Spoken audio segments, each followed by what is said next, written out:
আজকাল আমরা প্রায় প্রতিদিনই B2B আর B2C শব্দ দুটো শুনে থাকি, কিন্তু আসলে এই B2B B2Cর মধ্যে পার্থক্যটা কি? বাংলাদেশের বিজনেস আসলে দুইভাবে চলে, একটি হলো B2B আর আরেকটি হলো B2C। B2B মানে বিজনেস টু বিজনেস, এক ব্যবসা আরেক ব্যবসায়ীকে পণ্য বা সেবা দিচ্ছে। যেমন কোনো হোলসেলার দোকানদারদের মাল দিচ্ছে, কন্টেন্ট এজেন্সি কোনো ব্র্যান্ডকে সার্ভিস দিচ্ছে, আবার সফটওয়্যার কোম্পানি কোনো কর্পোরেটকে সিস্টেম দিচ্ছে। এটাই হলো B2B, যেখানে ক্রেতা হলো একটি ব্যবসা। অন্যদিকে B2C মানে হলো বিজনেস টু কনজিউমার, ব্যবসা সরাসরি সাধারণ মানুষের কাছে বিক্রি করে। যেমন হ্যালো শেফ থেকে খাবার অর্ডার করা, অনলাইনে শাড়ি কেনা বা সুপার শপ থেকে গ্রসারি নেওয়া।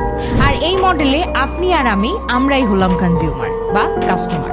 সোজা কথায় বলতে গেলে দোকান যদি দোকানকে পণ্য দেয় সেটাই হলো B2B, আর দোকান যদি ক্রেতাদের পণ্য দেয় সেটা হলো B2C। বাংলাদেশে এই দুই সিস্টেমেই এখন দারুণ গ্রোথ হচ্ছে, আর ব্যবসা বুঝতে চাইলে এই দুটো টার্ম জানা খুব জরুরি। আর এই দুটো টার্মকে মাথায় রেখে বাংলা B2B B2C নিয়ে এসেছে উদ্যোক্তাদের জন্য নতুন সুযোগ, যেখানে সব খুললেই আপনার পণ্য পৌঁছে যাবে দেশ থেকে বিদেশে। তার মানে হলো গ্লোবাল মার্কেটে আপনি পাচ্ছেন পণ্য কেনা বেচার সুযোগ। আরো বিস্তারিত জানতে বাংলা B2B B2Cর ওয়েবসাইটে একটা ক্লিক করে দেখতে পারেন, অথবা ক্যাপশনে দেওয়া নাম্বারে যোগাযোগ করতে পারেন।